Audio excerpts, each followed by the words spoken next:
have to ask you, because your name has been in the news recently with regards to the other chamber, the upper chamber, which is the fact that Kyrsten Sinema has announced she's going to be an independent.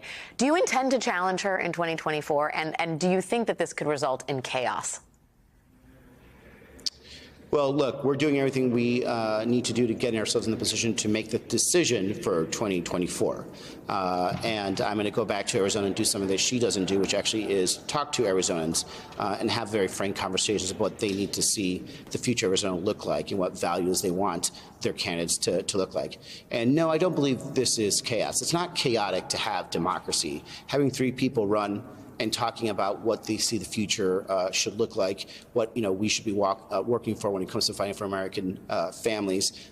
It's not chaotic. That's called democracy. It's an okay thing, and I certainly believe that when Democrats, because we have in the last 3 cycles, when we talk about our vision, what we can bring to everyday working families to make sure their lives are a little better, to make sure that you can live the American dream, I think when we do that, we're going to win.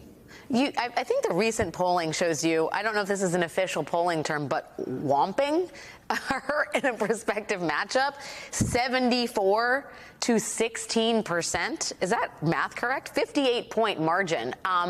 You have said previously that you think if she does run, she would pull votes maybe away from Republicans and not actually eat into the Democratic base of support in the state of Arizona. Do you stand by that? Do you think that the vote is strong enough for Democrats that her candidacy as an independent wouldn't actually make a difference? Well, number one, I think the reason it doesn't make a difference is because she's so deeply unpopular with Democrats, and not because she left the party, because her values have not aligned with everyday working Arizonans for quite a while.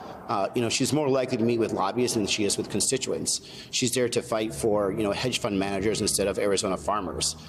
Instead of talking about our retirees and what they need to do to reduce their pharmaceutical costs, she's actually more likely to work with farmers to make sure those costs stay high. I don't care who you are. You could be a Democrat, you could be a Republican, you could be independent. Those values don't align with Arizona. So she can try to play the games that she wants. She's certainly not going to get many votes from the Democrats. I doubt that she's going to also be able to get some from the independents. And good luck with Republicans. But I still don't actually believe Republicans actually really want to go to fight for pharma at the end of the day.